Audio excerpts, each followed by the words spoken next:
everyone. Morning. Great to see you again and happy Fit to Flatter part 2. Yesterday was crazy because lots of you were coming in with questions and they were all fantastic. But it did take up most of the day, so I was sewing me and the twin till midnight last night, and here we are this morning. So I hope you got on all really well in the week. I've seen lots of pictures and it looks like you did. Any questions, obviously keep coming through. It'd be good to space them over the week, and then I can get this out on time next week. But this is what my calico looks like. I remember last week I went for the size 10, and that's what I actually did. So this is standard 10. And I've kind of told you, most of you, to go choose your sizes and go for the standard or thereabouts with some slight changes, and then put it on as I am, and then you can read the rest. Now you can see I've drawn on the bust and the waist and the hip line. That's just a visual aid. If you forgot to do that, it's not a problem. I hope from you looking at me you can see how useful it is, though, because if this line was up here somewhere and this was wrinkling here somewhere, it's trying to tell me something, so it does help. But I have to say, over Christmas I think I've put on a few pounds, and the alterations that I generally do to this calico have actually disappeared. So it's made it a bit easier, but not great to show you. There's a couple of things that stand out though immediately. Remember I told you about my arms and my shoulders? It must be this area of me is quite bony, which is not a problem I've ever had before, but you can see that this is too big.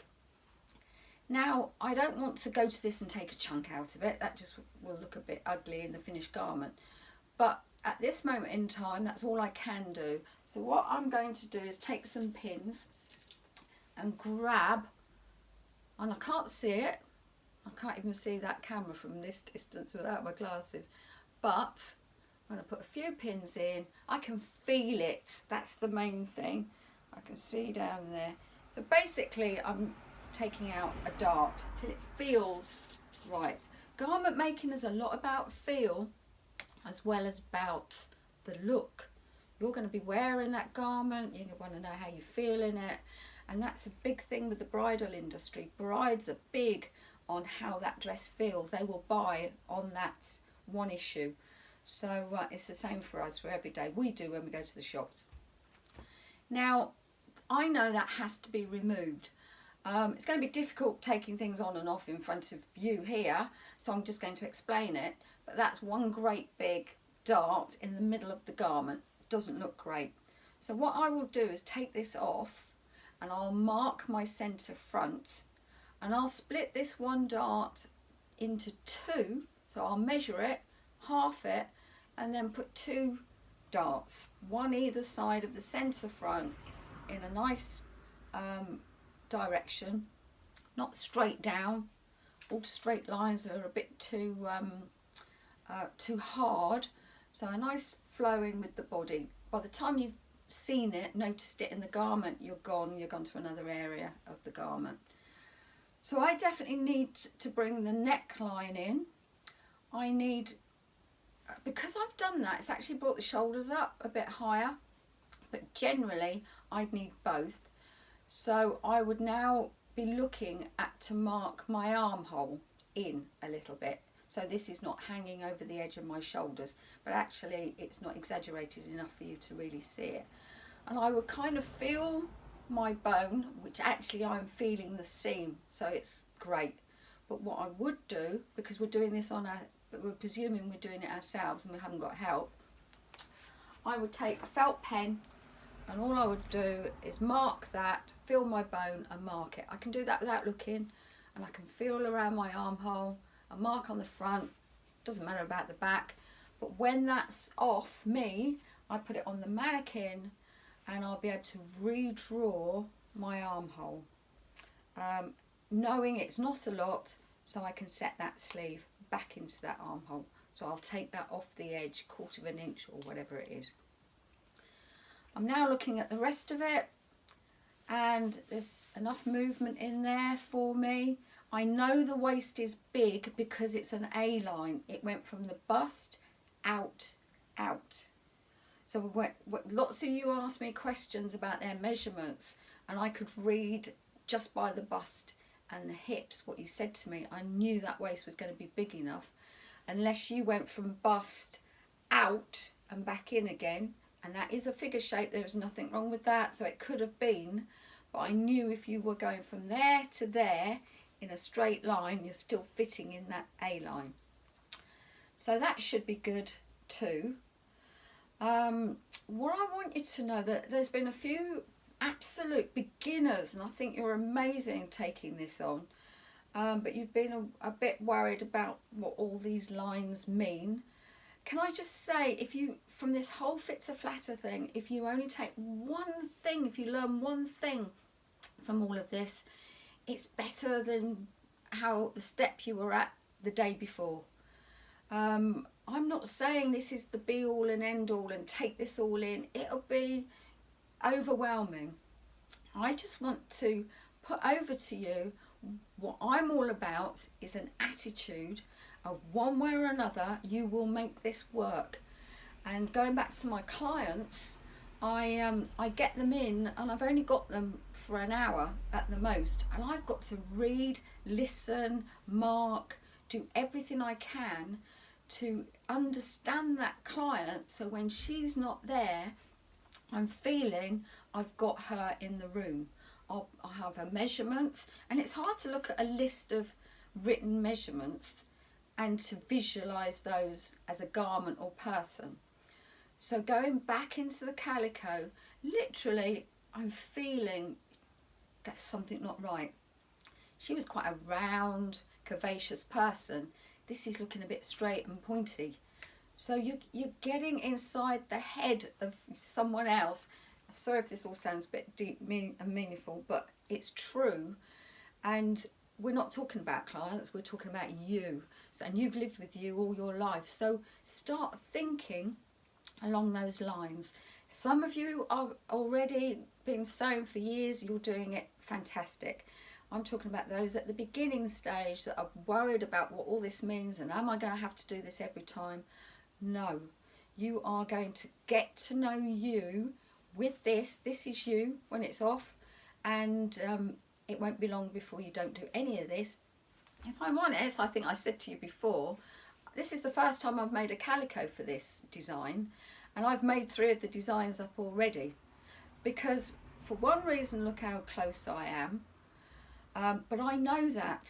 If you didn't know that, if we go back to next week, remember reading my measurements. I was the 12. I was a whole size up from this.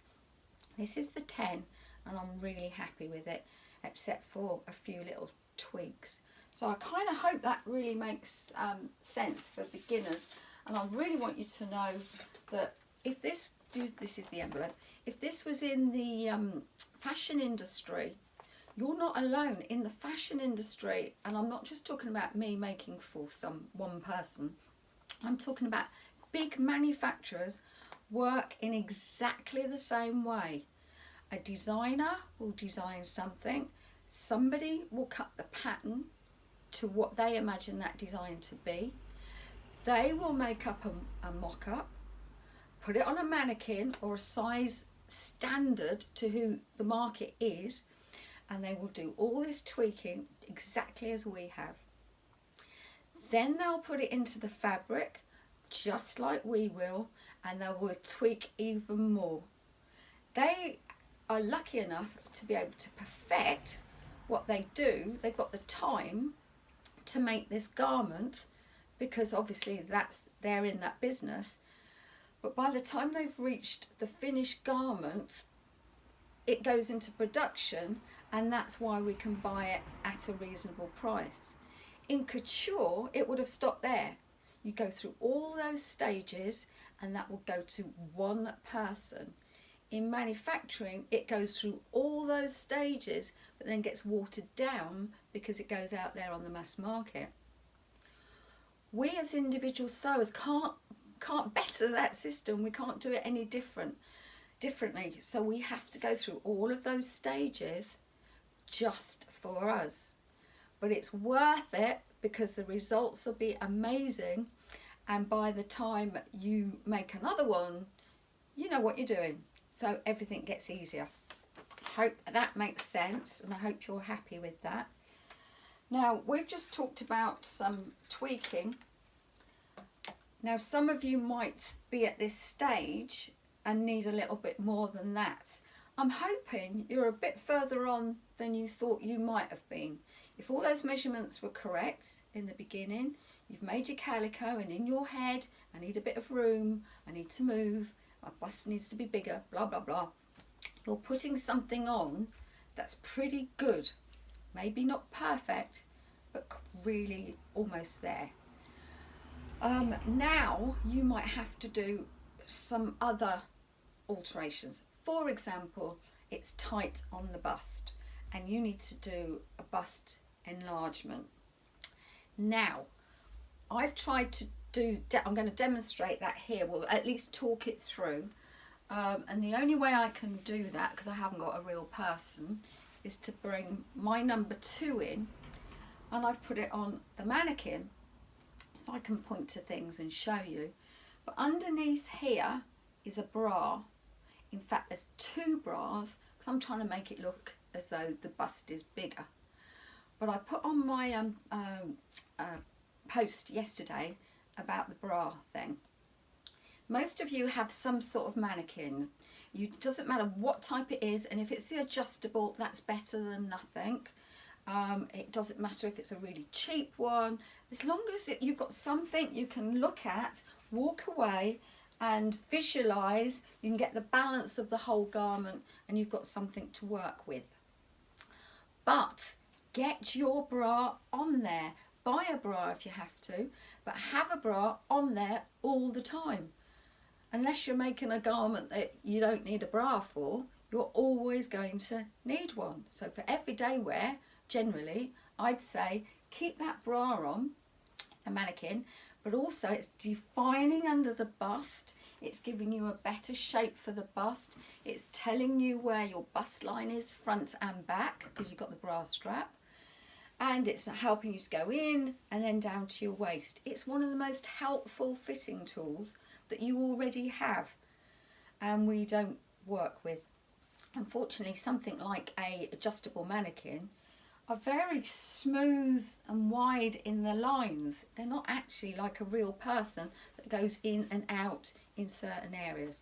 So definitely use a bra all the time. So I've got 2 underneath there because I wanted it a bit fuller to explain about the bust adjustment. Now I can't, during this fit to flatter thing that we're doing, I can't really go through every alteration that's possible. Remember, I'm trying to give you an attitude of what you need to apply. So if you already do any alterations, you feel more confident about doing them, or if you need to look at a book, there's some fantastic fitting books out there with guidelines, easy guidelines on how to adjust for a full bust, or how to adjust for a full tummy, or a full arm, or a full something. You'll soon get to realise, the problem is you probably only have one of those, which is great, that's not a problem at all. So you only ever deal with the one situation. But anybody that's doing this for lots of other people soon realise whatever you do for a full bust, you will be doing for a full tummy, a full hip, a full bottom.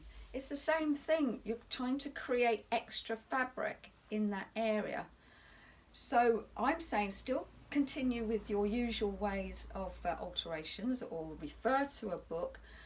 But what you don't know is generally when they say measure in here, measure down there, open up by ½ an inch, yours could be 2 inches, 3 inches, who knows? It's individual. So what I'm suggesting is how you find out, and how I would do with my client, is to do it on them. Now the first thing I'm going to do, we'll move on to the bust adjustment, but I want to tell you one of the most simple alterations that you will always, nearly all of us will need to do if you decide to not have your sleeve in the garment. So it's a sleeveless dress. Same one, it's on the pattern 1277, you can have with or without. And all they're saying is don't put the sleeve in. But the thing is, when the pattern maker made this pattern, they would have adapted this armhole to have a sleeve in it. There needs to be room to move. So that armhole is actually bigger than an armhole for a sleeveless dress. So with this, because I put the bras underneath here, you can see that this is pushing forward and it's doing exactly what happens in reality. It kind of gapes under the arm, and there is nothing worse than being aware of that happening when you're moving around. And there's nothing nicer to see when that goes in around the bust and fits perfectly. So all I'm going to do is to pin that together. I'll just use these, and we will adjust to take that armhole in. Now the bigger your bust, the bigger this dart will be. Don't be scared, just smooth it out till it graduates off to next to nothing. But if that dart was that much, it's just because your bust is that full, and it would be so much nicer if you came in around it rather than this wavering around here. Okay, and that's really easy, that's simple. As a general rule, I would be taking that evenly off. I know it's going to be difficult to see, but just by talking it through, I hope it makes sense. So there's a big piece to come out of there, and I would be taking equally the amount off both sides. Although I don't do that always, it depends on the shape. If it's a princess line and the sides are really full, you might want to just do it on the sides. That quite often happens in bridal wear, but I don't want to be confusing you now. I'll let you work that out, where's the best place for it, but it's got to come from that area, either side or one side or a bit more on one side. See what works for you. Now we often do this. If we buy garments, we'd need it. If you bought something from the shop and you have this uniqueness, then you will have it all the time. Now when you buy something from the shops, you may alter it, but it's difficult to get that armhole perfect, because what happens is a step happens in there. Because you've got a circle and we're taking a piece out of it, you now join it back together and there's a big step in there. Okay, let me exaggerate that. So to alter it, you'd have to go to the smaller one, because you can't add anything on there, but you can if it's a calico. So get a scrap of calico, put it underneath there, machine it in place, and then do your dart. That way you can get your original armhole back perfectly. And one thing I'd like to just cover as well is I just said the word alteration. I don't know if you've realised by now, but what we're doing, what happens with making toiles, calicos, is we've got to the end quicker. We're now going back in and working our way back towards the starting point. So now it's become an alteration. Alterations are easier than making a garment, because we're working our way outside in. So what I've done is escalated you to the finished position quickly, and then you do the rest by working back in. And not only are you working back in, you're in it. It can't be better than doing that on you. So again, I hope that sort of makes sense.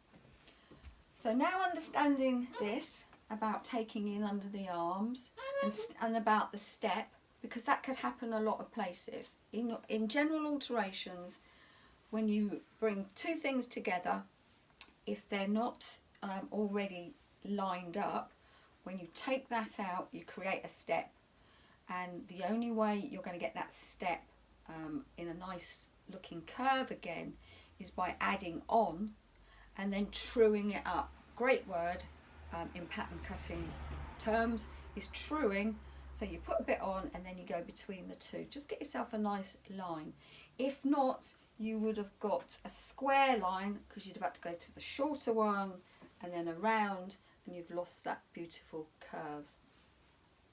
Okay, so with that in mind, that we've got a seam here to play with, now let's go back to enlarging the bust.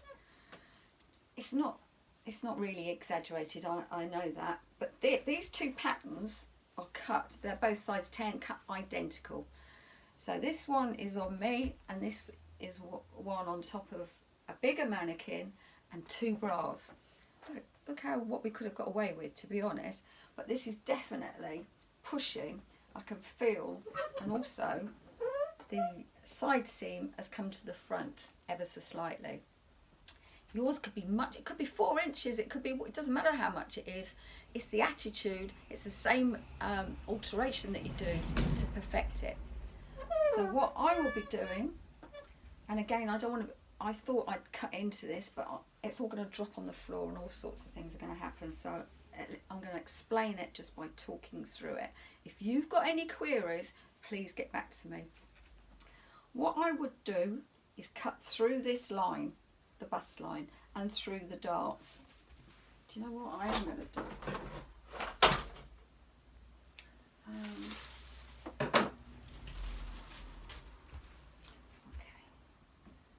And I'll have to put my glasses on to do that. I'm sort of talking to you there, I can see you there. I can't see here. So I'm going to cut up through the dart. Obviously I'd do this not on the mannequin, I'd take it off.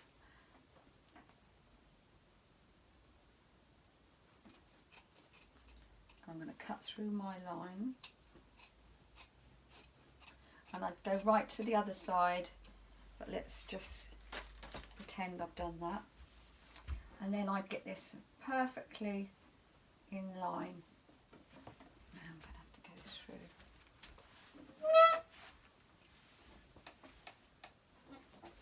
Sorry, if you can't see me, let me just do this little bit. There we go. Okay. Now it's not a lot. I explained that it wouldn't be a lot, but I'm going to check now. I'm going to get the shoulders back where it was. I'm going to pull this down to where it should be, and then I'm going to go back and unpick this line, this seam.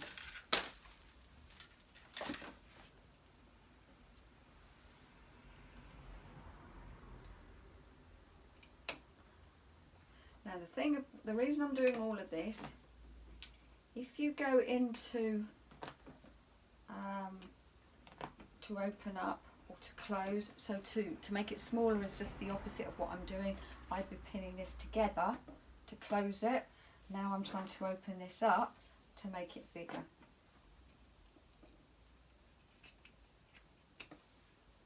Okay, now it's not a lot, and we knew that because it fitted the mannequin almost, but I now know if there was a client underneath there, we would need ½ inch. How would I have known exactly how much? I could have measured her, but you're never quite sure because it's contoured and it's around the body. So as long as this all marries up. Okay, so I've put ½ inch, and that's graduated to a bit under ½ inch. And then I've opened up the seams. So I've got the width in, the width here, the height in, and the width that's needed to get my side seam back to where it was.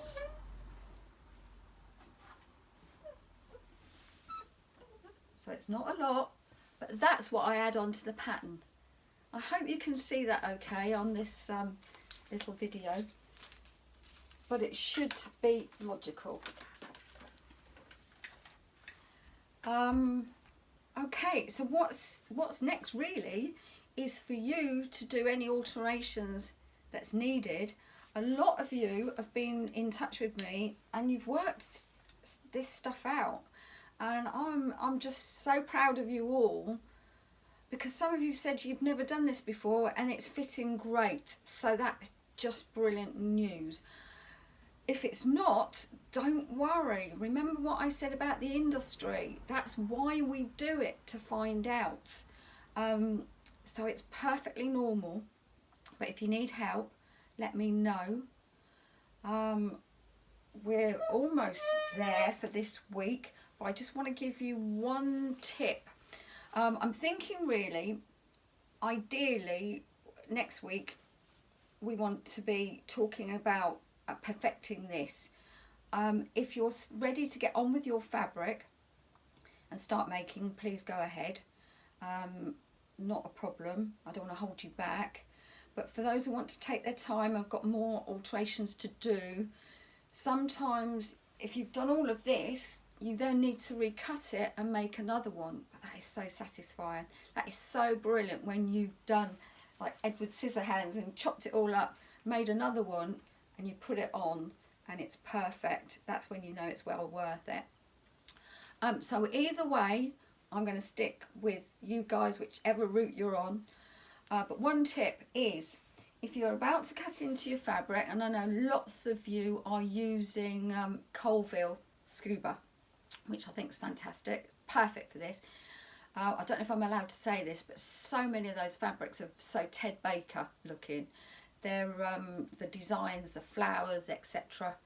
are great. Some stripes I've seen you all showing me. There is a seam right through the middle here. It's not on the waistline, it's above it. But that seam is a straight line. So you don't need it actually. It's not doing anything. It's not doing any shaping. It's just really to separate the pieces, so you could make them in different fabrics.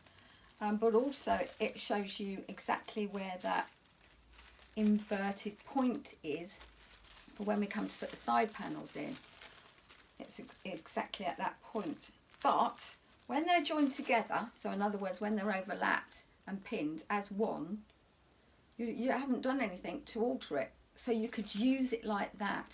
So if you are using any one of those big flowery fabrics or a stripe that you don't want to have a seam right in the middle of, overlap your pattern now and pin it together, and that's what you use on your fabric. So there's no need for pattern matching.